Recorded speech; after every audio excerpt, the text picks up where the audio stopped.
Bart Simpson est l'enfant perturbateur de la famille. Mais bon, la plupart des bêtises de Bart, c'est des bêtises d'enfants, pas très répréhensibles. Mais à quelques occasions, Bart franchit un peu la limite de la morale. Alors aujourd'hui, voyons les pires bêtises de Bart.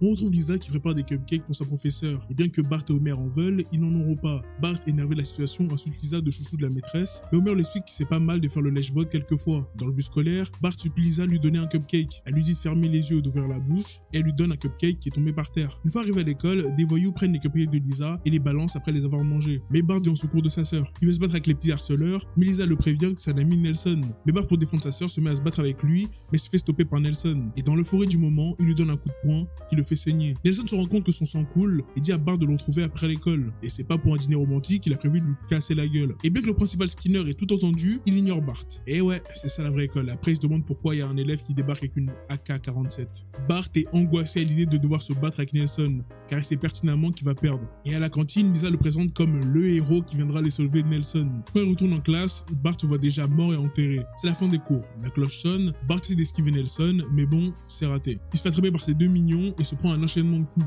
Et Nelson lui donne rendez-vous le lendemain pour à nouveau le tabasser, avant de le mettre dans une poubelle et le faire rouler jusqu'à chez lui. Une fois arrivé à la maison, Bart tombe dans la salle de bain pour pleurer, et son père le suit pour essayer de comprendre quel est le problème. Il lui explique qu'il y a une petite brute à l'école qui le martyrise, marche dans leur conversation derrière la porte et essaie de rassurer Bart. Mais Homer décide d'adopter une méthode différente. Il va entraîner Bart pour qu'il puisse donner des coups à Nelson. Et surtout le coup spécial des Simpsons, le coup dans les noix. Le lendemain, Bart est à nouveau confronté à Nelson, et quand il essaie de le taper, c'est raté. Nelson est beaucoup trop fort, et il finit à nouveau dans une poubelle. Lisa lui dit qu'il ne peut pas continuer comme ça, et qu'il devrait demander à son grand-père de l'aide, vu que c'est le seul Simpson qui a déjà fait une guerre. Mais malheureusement, Abraham n'est pas d'une très grande utilité, car lui aussi c'est un peu une victime. Mais il connaît quelqu'un qui est totalement fou, et qui pourrait se débarrasser de son problème, Herman. Sa méthode, c'est de rallier tous les enfants à sa cause pour pouvoir détruire Nelson. Parce que seuls ils sont faibles, mais ensemble ils sont puissants. Et c'est ce que Bart va faire, il va entraîner une armée d'enfants de 10 ans comme un régiment militaire. Et plus qu'un simple régiment militaire, il va préparer tout un plan pour piéger Nelson.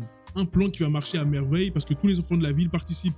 Et le groupe de Nelson finit encerclé et ses mignons finissent par se rendre. Une fois attaché, Bart force Nelson à signer un traité de paix. Tous les deux le signent et Bart le détache. Et l'épisode se finit par tout le monde qui déguste un cupcake.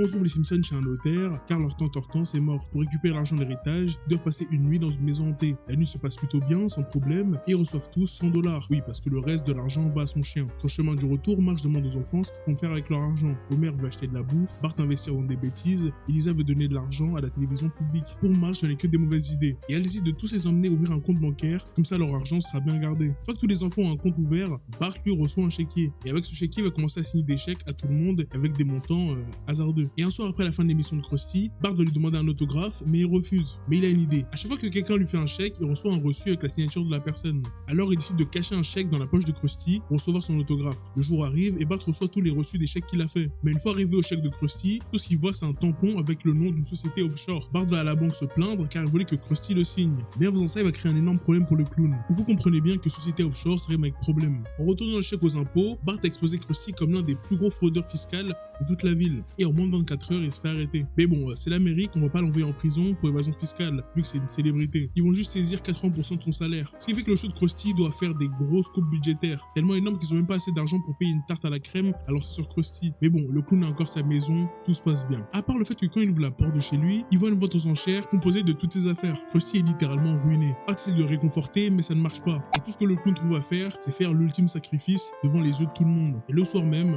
Krusty nous quitte. À l'enterrement, il y a toutes les personnes de la ville et toutes les personnes avec qui il a travaillé. Et une statue érigée en son honneur. Et celui qui est le plus touché par tout ça, c'est Bart, car il a un peu causé sa perte. Mais en se baladant dans la ville, il va tomber sur un homme qui ressemble beaucoup à Krusty. Il va le voir conduire, chez le docteur Hibbert, même en train de nager. Bart est convaincu que cet homme est Krusty. Il va en parler à Lisa, qui va lui dire qu'il pense voir Krusty partout, car il se sent coupable de sa disparition. Mais Bart, en assemblant les pièces du puzzle, comprend que cet homme est caché en mer, et décide d'amener Lisa pour prouver qu'il a raison. Il demande au vieux marin s'il a vu Krusty, mais il leur répond que non. Et en sortant du magasin, il tombe sur un chèque avec une signature ressemblant à celle de Krusty. Il lise le nom et décide de trouver le bateau qui est possédé par l'homme qui a ce prénom. Une fois devant, cet homme ressemble trait pour trait à Krusty. Et surtout, il a la même trace de pacemaker. Et les enfants lui supplient de retourner à Springfield pour reprendre son émission. Mais il refuse. Il dit qu'il est beaucoup plus heureux en tant que marin et que la célébrité ne lui a apporté que du négatif. Mais Bart et Lisa vont essayer de le pousser dans ses derniers retranchements en lui rappelant tous les avantages qu'il avait en tant que célébrité. Ce qui va lui rappeler tous les bons côtés. Et une fois convaincu, aussi décide de retourner avec eux et de redevenir le clown préféré de tout Springfield. C'est Thanksgiving et toute la famille Simpson va se réunir. Marge part à manger pendant que Bart et Lisa se disputent pour de la colle, parce que Bart adore embêter Lisa. Une fois la dispute réglée, Bart va aider Marge à la cuisine, pendant que Lisa, elle, va finir sa maquette pour le dîner de ce soir. Pendant ce temps, Homer lui regarde un match dans le salon, et Marge le rappelle qu'il doit aller chercher grand-père. Et même s'il a pas très envie, c'est quand il entend la porte Patty et Selma arriver qu'il s'empresse de quitter la maison. Une fois qu'Homer arrive à la maison de retraite, il récupère son père et le traîne dehors parce qu'il aime pas l'atmosphère triste qu'ont les maisons de retraite. Et quelques minutes après l'arrivée de grand-père, c'est la mère de Marge qui arrive et qui manque pas l'occasion de rappeler à Marge qu'elle a raté sa vie. Le dîner de Thanksgiving a commencé et Marge a dressé la table. Il manque plus que la maquette de Lisa pour finir la décoration. Lisa fait descendre sa maquette et tout le monde est subjugué par son travail. Mais en même temps, Bart arrive avec la dinde et demande à Lisa de bouger sa maquette parce qu'elle a besoin de la place sur la table. Donc il bouge la maquette de Lisa, mais Lisa veut qu'elle reste au même endroit sur la table. Il se bat jusqu'au moment où Bart accidentellement pousse la maquette de Lisa dans la cheminée, ce qui la brûle instantanément. Lisa est sous choc et elle quitte le dîner en pleurant. Homer gronde Bart dans sa chambre et Marge lui dit qu'il a ruiné le dîner de Thanksgiving. Pendant que les adultes sont à la table pour dîner, Bart lui fait des tours dans sa chambre et Lisa se met à jouer du saxophone pour exprimer sa tristesse. Marge monte à l'étage pour parler à Lisa et lui dit qu'elle peut descendre dès qu'elle veut pour manger avec eux. Elle passe aussi devant la chambre de Bart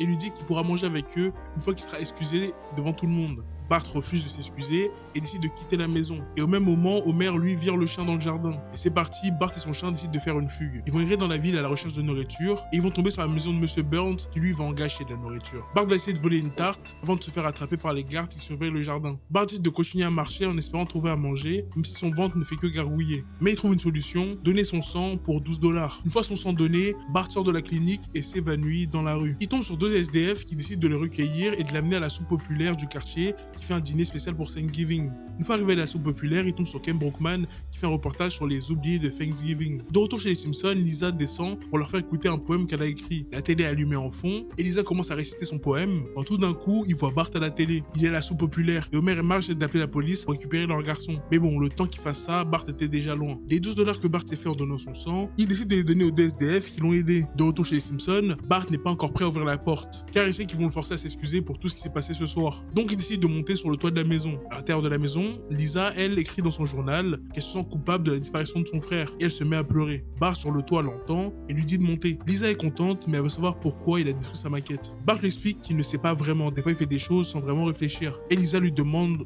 des excuses. Elle sait qu'il en est capable s'il cherche vraiment au fond de lui. Bart cherche, il cherche et en réfléchissant bien, il finit par s'excuser. Et le soir même, Bart peut rentrer et toute la famille Simpson peut avoir un petit déjeuner de Thanksgiving. I know only one way to judge a man's brilliance, and that's by the size of his bank account.